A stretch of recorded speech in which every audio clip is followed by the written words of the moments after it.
Hey, this is Warren Sprouse. We're on the Bible Forum here Sunday night from 8 to 10 p.m. right here at this station. Tonight we're talking about global Christianity, the global rebellion against God. Seems the Roman Catholic Church is moving to capture more members. And scientists are moving to thwart God's purpose. What's going on? Four conservative Roman Catholic cardinals have made a rare public challenge to Pope Francis' teachings on a major document of the family, accusing him of showing confusion on important moral issues. These cardinals are two Germans, an Italian, and at least one American. And they went public on Monday with a letter they had sent to the Pope because he hasn't responded to it. It's like they don't exist. And in this letter, they officially asked the Pope to take a stand on five what they call doubts. Five doubts they have about some of the pronouncements in his most recent document and declare whether those supersede rulings by previous popes. They think the Pope is out of control. The issue here are some of the teachings in what amounts to a 260-page treatise called Amoris Laetitia, the joy of love. It's being called a cornerstone document by the Pope and his people, I suppose, as he's attempting to make the 1.2 billion member church more inclusive, less condemning. My friends, when you hear preachers, religious types, saying words like that, I want it more inclusive, less condemning, that's code. It's code for more enticing to secularists and progressive, to unbelievers. The Roman Catholic Church has had a long history of this kind of thing. The issue concerns imperfect members, such as those who are divorced, people who are then remarried, saying that no one can be condemned forever. In the document, the Pope appears to side with progressives in the church who had proposed an internal forum in which a priest or a bishop could decide jointly with the individual on a case-by-case basis whether or not he or she could be fully reintegrated into the church and receive communion. Now, if you are paying any attention at all to the Roman Catholic Church or to Christianity or to what I have to say, which is a very small group, then you know that it is always about communion with the Catholics. It's always about who can and cannot receive communion. And you know why, right? We've talked about it. I think we talked about it last week some. Don't make me explain this all over again. Watch the video. Go to the website, check out the YouTube page, Google something about communion or Catholic or whatever it takes, and listen to the doctrine. Conservatives have never agreed to anything like this. Conservatives within the Catholic Church. And in their cover letter, these four cardinals asked the Pope to, quote, resolve those doubts which cause the disorientation and confusion among the faithful. Doubts? Yeah, whether or not sin is actually sin, whether or not communion as the central feature of Catholicism is important. In the letter sent to several news organizations, they said even bishops were offering contrasting interpretations of the rules regarding divorced and remarried Catholics. And all of this begs the question, do all paths lead to the same God?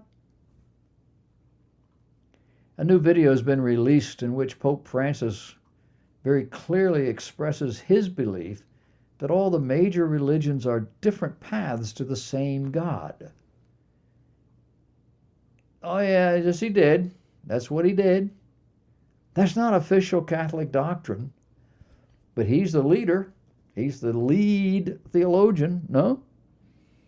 He says that white people from various global faiths may be, quote, seeking God or meeting God in different ways, end of quote. And that it's important to keep in mind that we are all children of God. You know what that's called? That's called ecumenism. The Pope just embraced Islam. Yeah. This most recent example shows how the Pope has completely abandoned any notion that a relationship with God is available only through the Lord Jesus Christ. According to this author, it's exactly what the Pope has done throughout his papacy as he continues to lay the groundwork for the coming one world religion. And yet hardly anyone seems upset about it. Does it bother you? We've talked in the past about the end times events. We'll do it again. We've looked at this one world religion that dominates the world during the Great Tribulation. Is that what this is about? I don't think the Roman Catholic Church is that organization. I think it's an entirely different thing, but the pieces are all moving around, people getting used to it. Does it concern you at all? On another note of a similar vein, a team of advocates for transsexuality, everything from a school district to a medical services organization to county social workers, have simply decided that a 17-year-old who is legally a minor, they've decided that he's emancipated and that his parents cannot control what happens to him. And so now they can go ahead with a male to female sex change, the treatments, without any permission from mom or dad. Does that sound like the America you know? Well, neither does it seem that way for the boy's parents either. In Lewis County, Minnesota, the mother of this boy contends that parental involvement has been repeatedly circumvented as it concerns her 17-year-old son. The June 2015 Mid-Minnesota Legal Act Clinic advised the boy that he was emancipated without a court order. However, no legal action has been taken to terminate the mother's parental rights. And I might add, no legal action has been taken against this agency that did this. At the same time, 2 medical service providers provided the minor child medical treatment for a sex change from male to female and for the prescribed, yes, narcotics. The medical services were paid for through St. Louis County Public Health and Human Services. That's a taxpayer organization. Further, the school district is classifying the boy as an adult with exclusive rights to information and decision making. Inquiring minds want to know, why does this school district believe a sex change is preferable? I mean, to the point of interfering with our most basic social structure, the family. Why is this district willingly opening itself up to litigation and lawsuit? For what? Well, the answer is simple. The government's long-held position is that children are wards of the state. Parents are simply providers. This has been government policy for over 50 years. It began somewhere in the 1970s when they threw God out of the school system. And there's a list of Supreme Court decisions that occurred over the next 10 years. Bible reading went out, prayer went out, birth control, abortion, all kinds of other things were substituted. Critics looked at it and said, this is government intrusion into the family. But the reality was that the government decided in the 1930s to begin a program to supplant parents. It just took this sexual revolution to make it a reality. Biblical Christianity was replaced with transcendental meditation in the 70s. And parents went crazy and it was kicked out. Well, it came back as a mind science.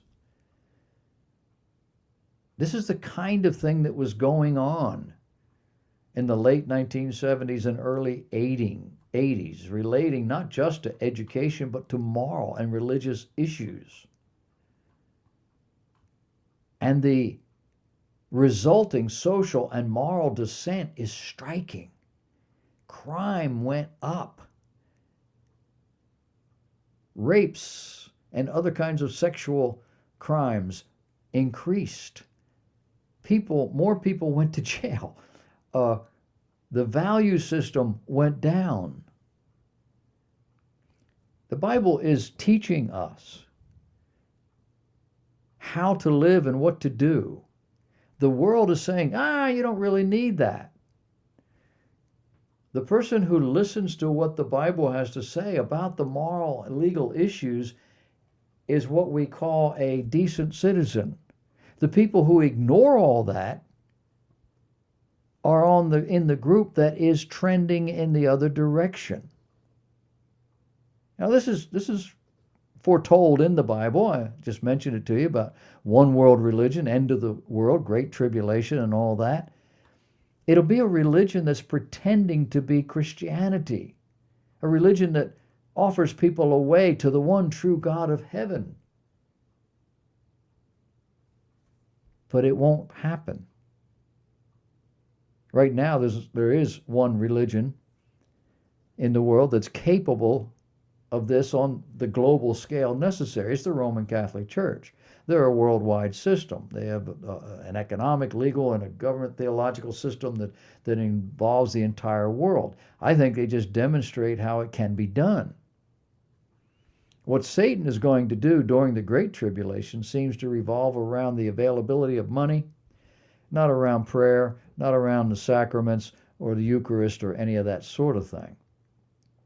But there will be a false prophet in those days who is able to deceive people through signs and wonders. Have you ever asked yourself why there are so many websites, so many books, so many churches, so many people you know who've heard God or seen something or been to heaven and came back? Why all this? This is all for the future. It's conditioning us to this kind of behavior. In this case, we're talking about transgenderism. Why is there such a rush to confuse gender? The studies, the statistics indicate nothing but significant moral and physical destruction as a result. We've looked at it. I've read to you the scientific reports. You can check the YouTube page again. It'll tell you what you want to know. You go online and check it out. People who are smart have done tremendous research in this area, either have serious reservation or are adamantly opposed. Why? And why is it that so many other people are tickled to death to let it happen? Well, the effort has always been to thwart God. God created man and woman, distinct, separate, and yet the same. Godless man seeks to deny and to denigrate everything God stands for and has designed. Gender distinctions are simply the apex of this effort. What else is involved in this effort? Well, the Chinese are testing injections to the brain of fetuses or small children to correct for disease. This too is an attack upon God, an effort to come up with a more perfect human being. The edited cells, and they got a name for these things. It's like a code. I don't even know if you can pronounce it.